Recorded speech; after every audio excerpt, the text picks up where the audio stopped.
Good morning, girls. Welcome back to the classes once again. So I'm not able to see the kind of response we used to get in the before. So I'm requesting all the girls, please carefully listen all the lectures. Give your comments so that it will be inspiring. It will be giving a kind of motivation to all the lectures. So respond properly. Most of the people, they are not looking at the lectures what we are teaching on the board. So I'm requesting all of you look all the videos, give your comments. We are here to clear your doubts and see each and every video and make notes of it. So I'm telling you, now this is going to be a very important aspect as far as the practical exams are concerned. So now let us come to one more important concept. Now that will be called applications of electric field. Now the first application we got, or the today's topic will be applications of electric field. Now the first application we got, now let us say, now you got a horizontal electric field, or let us say you got a horizontal electric field of magnitude capital E. Now what I am doing, now I am keeping a positive charge particle Q at rest now inside the electric field. So now remember, now what is the application we got? So consider a horizontal electric field of magnitude capital E. Now what I am doing? Now I am taking a positive charge Q and the charge will be kept at rest now inside the electric field. Now what is going to happen to the positive charge? The moment you are placing the charge now inside the electric field.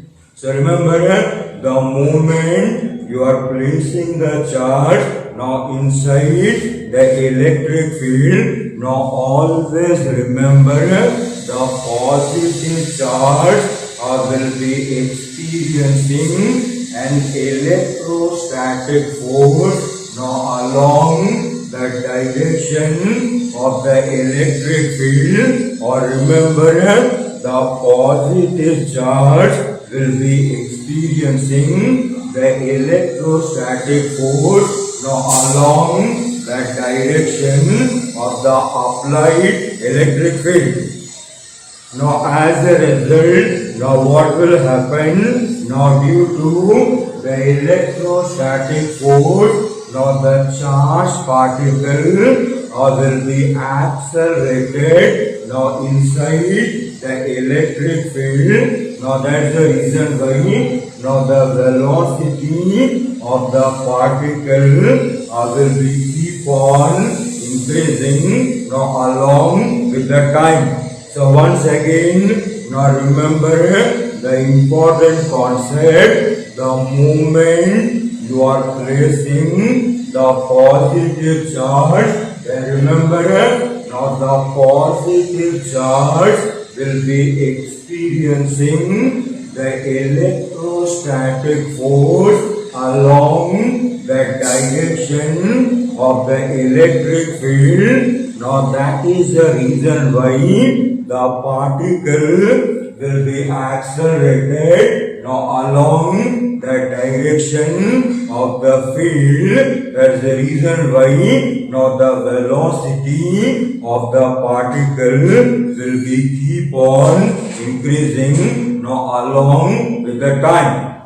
So now the first thing, now let us say now bit A. So now the bit A will be, now I want to find now what will be the uniform acceleration of the charged particle, or what will be the uniform acceleration of the charged particle now inside the electric field. So how to find the acceleration of the charged particle?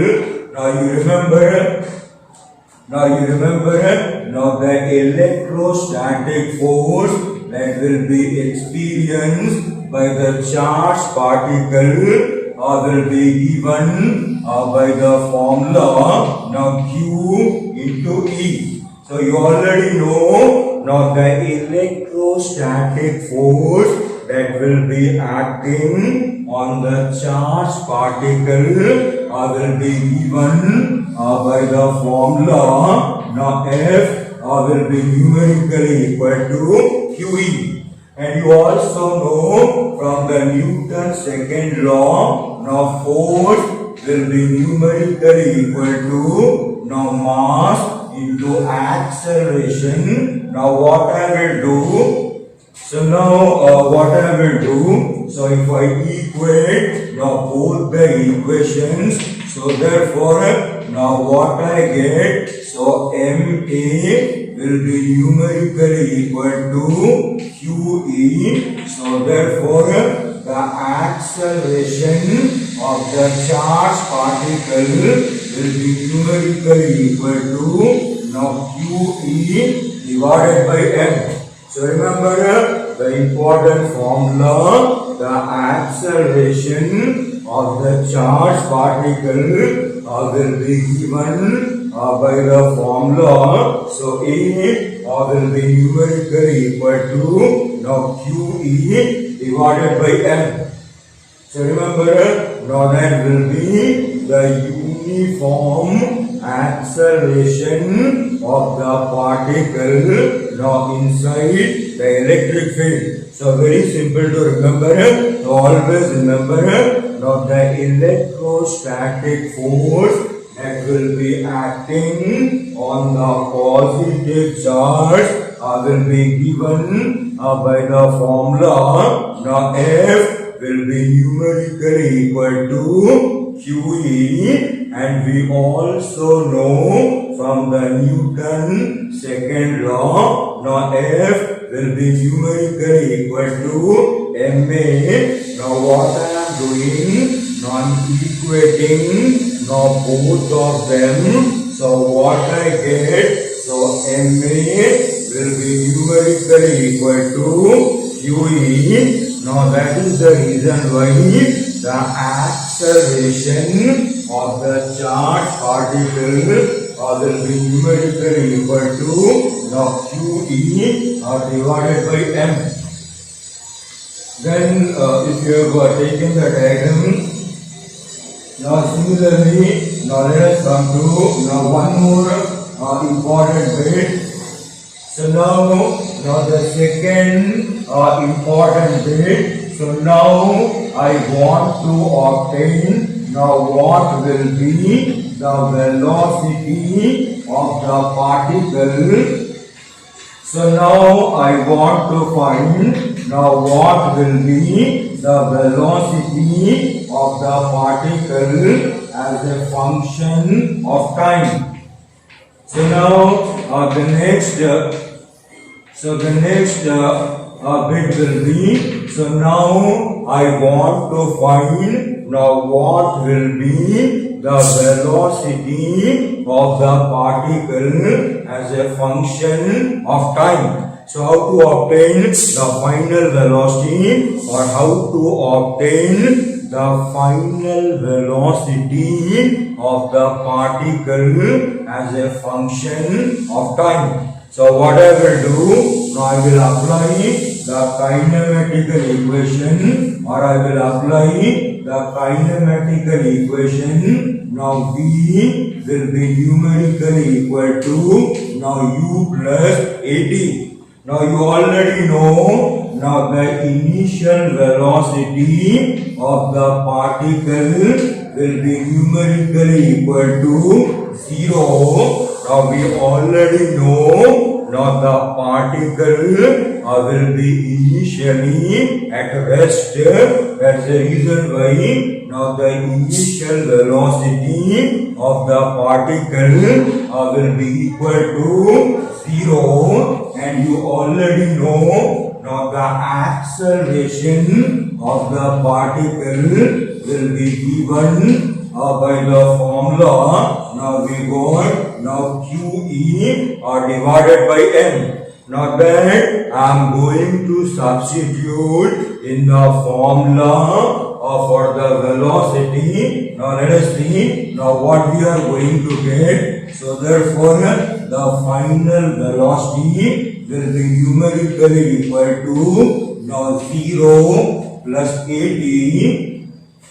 So therefore now final velocity will be numerically equal to now 0 plus 80. Now that is the reason why now final velocity of the particle will be numerically equal to 80. That's the reason why now final velocity will be numerically equal to, now you already know the acceleration will be now QE divided by m. So wherever I got acceleration, that will be QE divided by m into t, or I can write the velocity of the particle will be numerically equal to now QET now divided by m. So remember,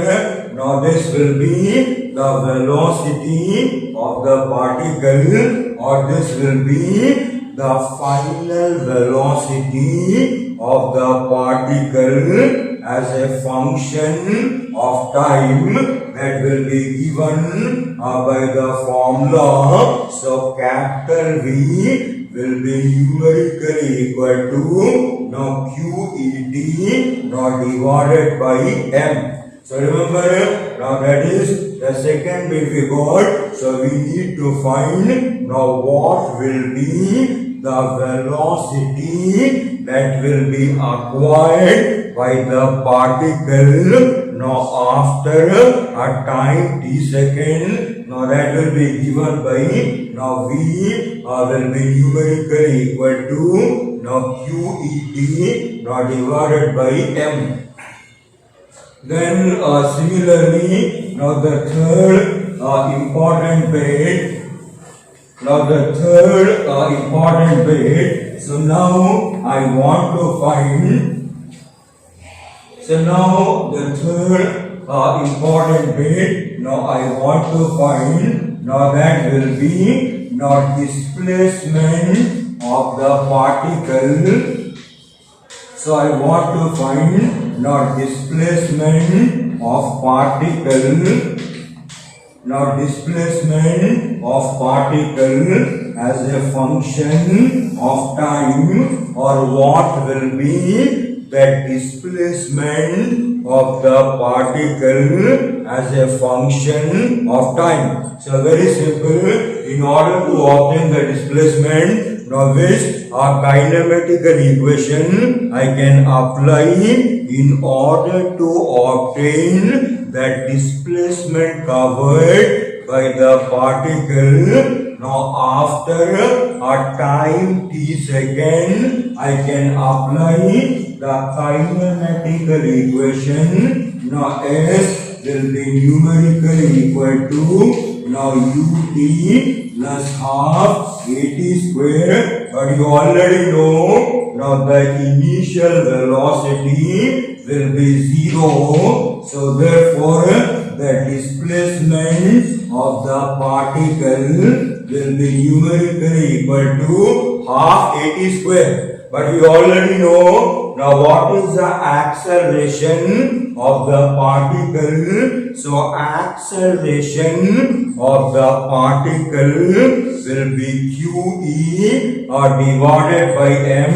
Now what I will do, I will incorporate the value of acceleration. That's the reason why the displacement of the particle will be numerically equal to now half into now QE divided by M now multiplied by T square.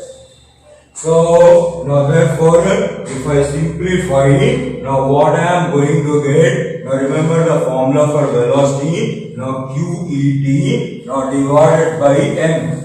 So now if I further now simplify, so the displacement of the particle now will be given by the formula now QE T square now divided by 2M.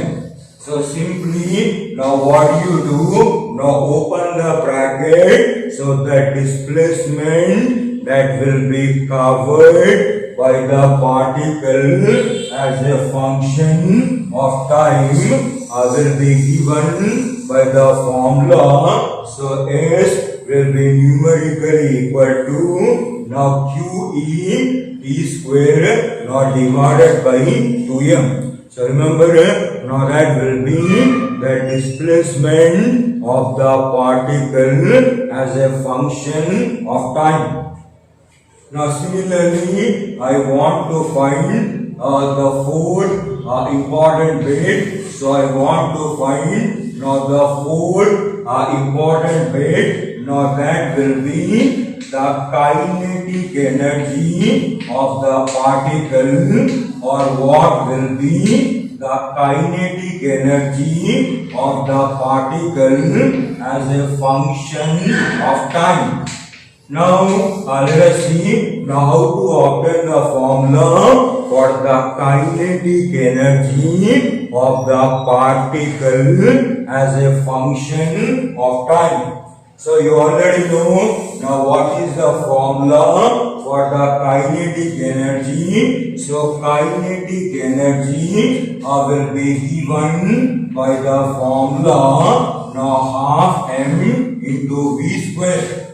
But just now we already saw now what will be the velocity of the particle. So velocity of the particle will be given by now QET now divided by M. Now already I obtained the velocity of the particle. So if you remember, now the velocity of the particle or the speed of the particle will be given by the formula. So V will be numerically equal to now QET now divided by M. Now what do you do? Now substitute the value of V in the above equation, or you substitute the value of velocity in the above equation. So what we are going to get? So now let us see now what we are going to get, or what will be the kinetic energy of the particle as a function of time. So I can write now K will be numerically equal to half m. Now velocity will be given by the formula now QET divided by m whole square. If I simplify, the kinetic energy of the charged particle will be given by now half m now q square e square t square now divided by m square. Now what I can cancel, and m and m will be getting cancelled. Now that is the reason why the kinetic energy of the charged particle will be given by the formula now q square e square t square now divided by 2m. Or now remember, so the kinetic energy of the charged particle will be given by the formula. Now Q K will be numerically equal to now Q square E square T square now divided by 2m. So remember, now that will be now another bit we got. So what will be the kinetic energy of the charged particle as a function of time? So remember, the kinetic energy of the particle as a function of time will be given by the formula. Now K will be numerically equal to Q square E square T square now divided by 2m. So remember, now that will be the kinetic energy of the charged particle as a function of time. Now similarly, now one more important thing or one more important bit I want to find. Now in the same concept, I want to find now one more important thing. Now let us see now what is now another important thing. So now I want to find the de Broglie wavelength. So I want to find now what will be the de Broglie wavelength of the particle. De Broglie wavelength of the particle as a function of time. So now let us see. So now one more very good important concept we got. So now I want to obtain the expression, or now I want to obtain the expression for the de Broglie wavelength of the particle as a function of time. So now if you remember last year, or if you remember now what is the formula for the de Broglie wavelength, or if you remember, so if you remember now what is the formula for the de Broglie wavelength of any material particle. Now you already know the de Broglie wavelength of any material particle will be given by the formula. So lambda will be numerically equal to h divided by v. So you already know now the de Broglie wavelength for any material particle will be given by the formula. So lambda will be numerically equal to now h divided by now mass into velocity.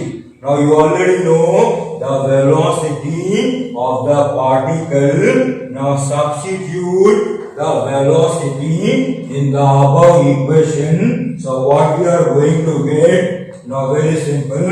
Now substitute the formula for the velocity. Now what you are going to get?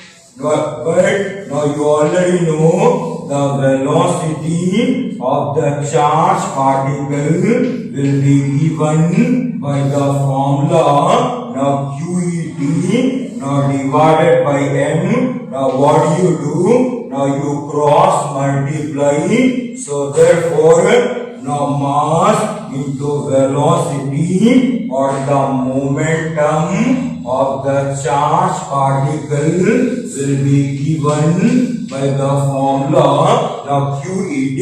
So what I am doing? Now directly I am cross multiplying mass.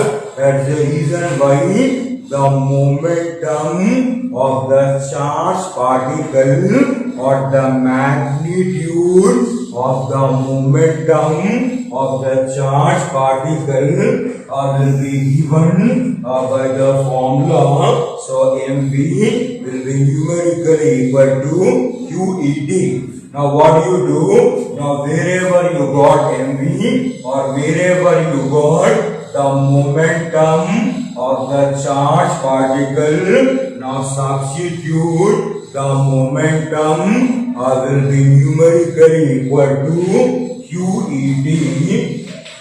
So therefore the de Broglie wavelength of the charged particle will be given by now h divided by now we got mv, so mv will be given by now qe into t. So remember now this will be the formula we got for the de Broglie wavelength of the charged particle as a function of time, or this will be the formula we got for the de Broglie wavelength of the charged particle as a function of time.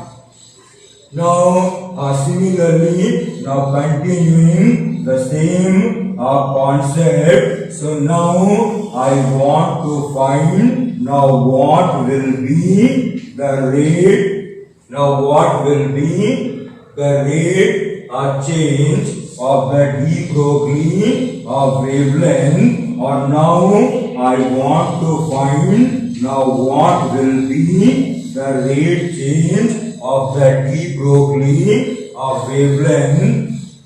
So rate change of the de Broglie wavelength. So now the next important thing. So I want to find now what will be the rate change of the de Broglie wavelength. Now what do you mean by the rate change of the de Broglie wavelength? Now remember, now the rate change of the de Broglie wavelength will be denoted by now d lambda now divided by dt. So meaning what? Now rate change of the de Broglie wavelength is nothing but now d by dt of the de Broglie wavelength, or the differentiation of the de Broglie wavelength with respect to time will be generally called the rate change of the de Broglie wavelength. So remember, now the rate change of the de Broglie wavelength will always be defined now d by dt of lambda, or the differentiation of the wavelength with respect to time will be generally called the rate change of the de Broglie wavelength. So we need to find now what is the value of d lambda divided by dt. So what I need to do? Now I need to differentiate the wavelength on both the sides with respect to time. So now what I can write? Now d by dt of lambda. Now lambda, now de Broglie wavelength you already got. Now de Broglie wavelength will be given by now h divided by qet, or de Broglie wavelength will be given by now h divided by qet. So if I differentiate, now let us see now what you are going to get, or let us see now what you are going to get by differentiating on the right hand side. So therefore now d lambda divided by dt will be numerically equal to now take the constants outside, and the differentiation will always be done for the variable. Now remember, now take the constants outside, and the differentiation will always be done for the variable. So what are the constants we got? So H divided by QE can be taken outside. Now what will be left over? Now what is left over? Now d by dt of 1 by t. So now this can be further written. Now d lambda divided by dt will be numerically equal to now h by QE. Now you already know now differentiation of 1 by t will be numerically equal to minus 1 by t square. That's the reason why now d lambda divided by dt will be numerically equal to now what I am going to get now minus h now divided by now QE into t square. So remember now that will be the formula we got, or that will be the expression we got for the rate change of the de Broglie of wavelength, or that is the expression we got for the rate change of the de Broglie wavelength, that will be given by now d lambda divided by dt will be numerically equal to minus h now divided by now QE into t square. So remember now that will be the first application we got, or that will be the first application we got for the uniform electric field. Now once you have understood this particular concept, now let us take now one more application.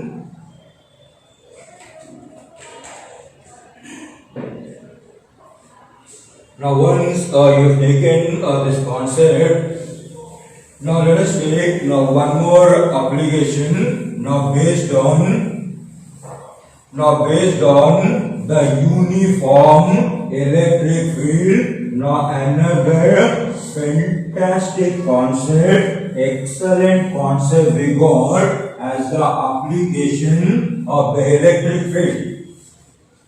So now let us see now one more application. Now that will be now application on number 2 for the uniform electric field.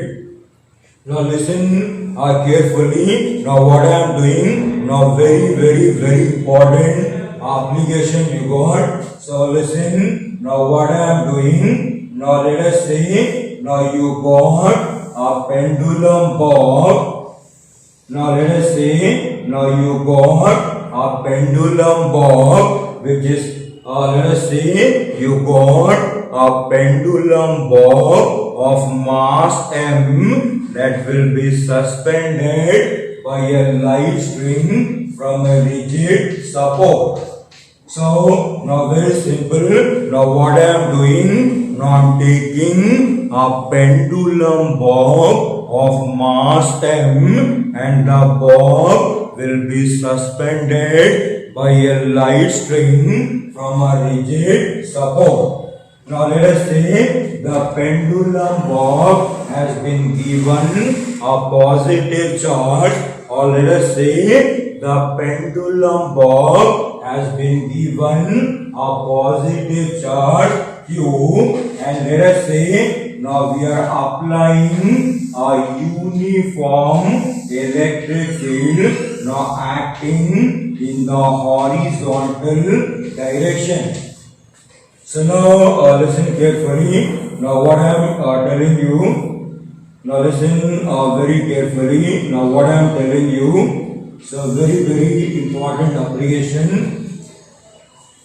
So very important application. Now let us say. Now consider a simple pendulum or consider a pendulum bob of mass m that will be suspended from a light string from a rigid support. Now let us say the pendulum bob will be given a positive charge Q, and let us say a horizontal electric field of magnitude capital E will be applied, or let us say a horizontal electric field of magnitude capital E will be applied. So now I want to find what will be the angle that will be made by the string with the vertical under the equilibrium position. Or now I want to find what will be the angle that will be made by the string with the vertical. So now can you tell me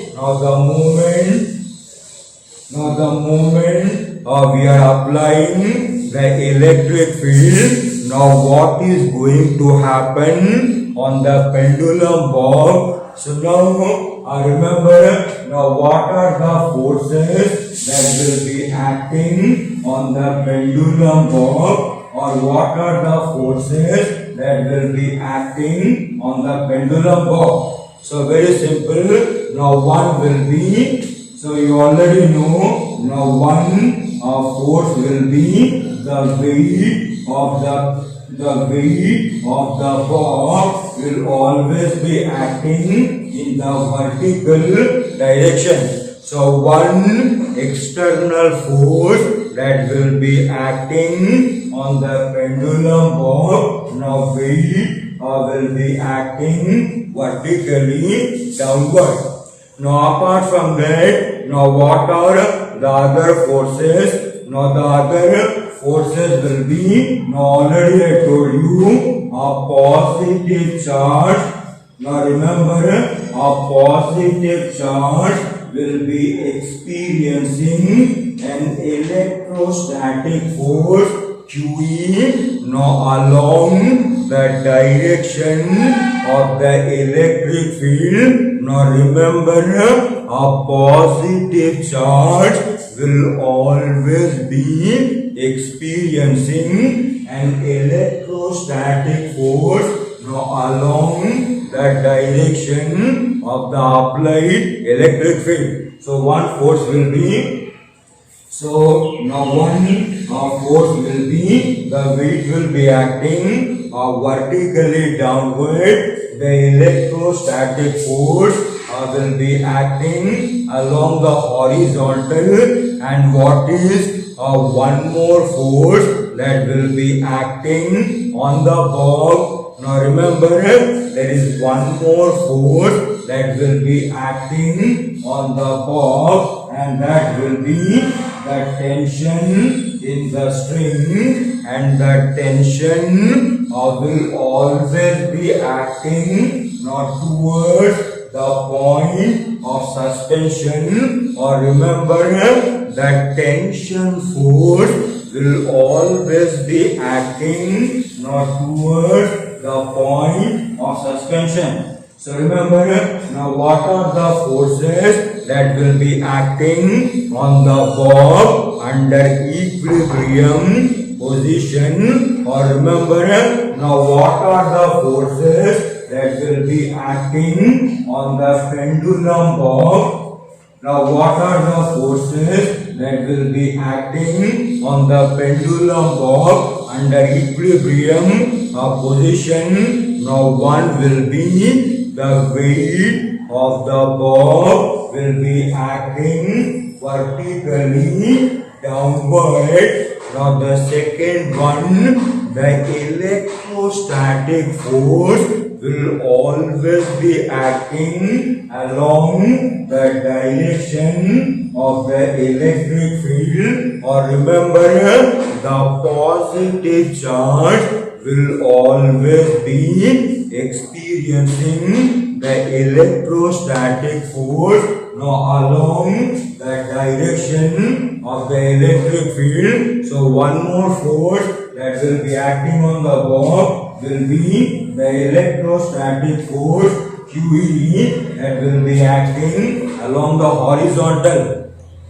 And now one more force that will be acting on the pendulum bob is nothing but the tension in the string. And remember, not tension will always be acting not towards the point of suspension, or the tension will always be acting not towards the point of suspension. So now you can clearly see now under the equilibrium, now the string will be making an angle theta with the vertical, or under the equilibrium, now the string will be making an angle theta with the equilibrium. So now I want to find now what will be the value of theta. Now first bit I want to find the angle theta. So first I want to find out now what will be the angle that will be made by the string with the vertical, or what will be the angle that will be made by the string with the vertical now under the equilibrium position. So for that, now what I need to do, now very simple. Now what you do, now resolve tension into two perpendicular components, or resolving the tension into two perpendicular components. Now you already know this angle will be theta. That's the reason why now this angle will be 90 degree. So the remaining angle will be 90 minus theta. So this angle will be theta. This will be 90 degree. So the remaining angle will be 90 minus theta. So now if you look at the diagram, you can clearly see now tension will be making an angle 90 minus theta with the horizontal, or the tension force will be making an angle 90 minus theta with the horizontal. So now what I will do, I will resolve the tension into two perpendicular components. Now what will be the horizontal component? The horizontal component will be now t cos of 90 minus theta, and you already know now cos 90 minus theta will be sin theta. That's the reason why. Now remember, the horizontal component will be given by now t cos of 90 minus theta. That's the reason why the horizontal component will be numerically equal to t sin theta. Now similarly, now what is the vertical component? Now what is the vertical component? Now what is the vertical component of the tension? So vertical component of the tension will be given by now t sine of 90 minus theta. So sine 90 minus theta will be numerically equal to cos theta. That's the reason why the vertical component will be numerically equal to now t cos theta. So now if you look at the free body diagram, so now if you see the free body diagram, now this is the pendulum bob. Now what are the forces that will be acting on the pendulum bob? So if I draw the free body diagram, so you already know the weight will be acting vertically downward, and similarly now t cos theta will be acting vertically upward. Now along the horizontal, now QE will be acting towards the right side, and similarly now towards the left side, now T sin theta will be acting.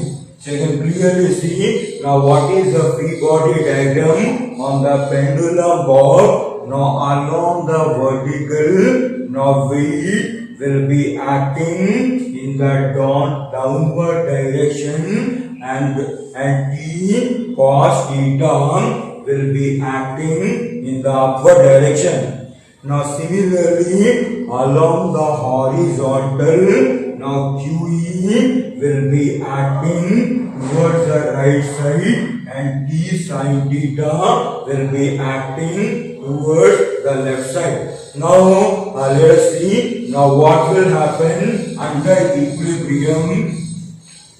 So now I can say now what will be happening now under equilibrium. So remember now under equilibrium, now upward force will be balancing now downward force, or under the equilibrium now the net vertical force will become zero. Now meaning the upward force will be balancing the downward force, and QE will be balancing now T sin theta.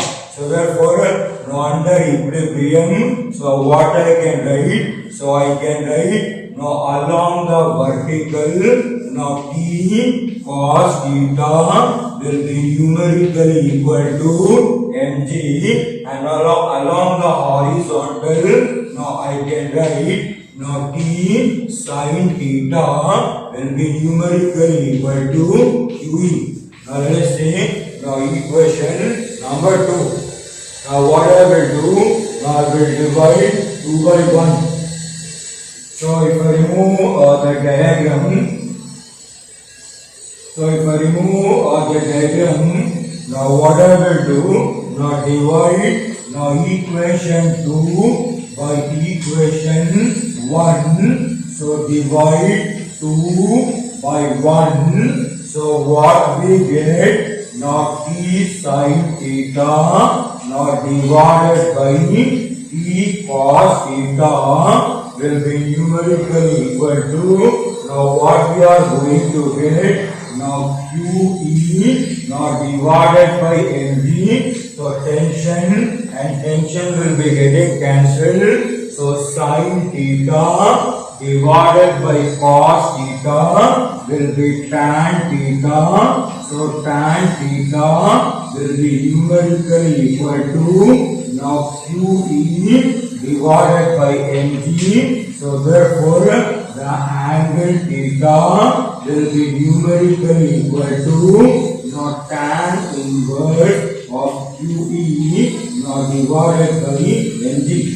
So therefore now this will be the angle of deflection, or this will be the angle that will be made by the string with the vertical now under the equilibrium position, or this will be the angle of deflection of the string with respect to vertical now under the equilibrium position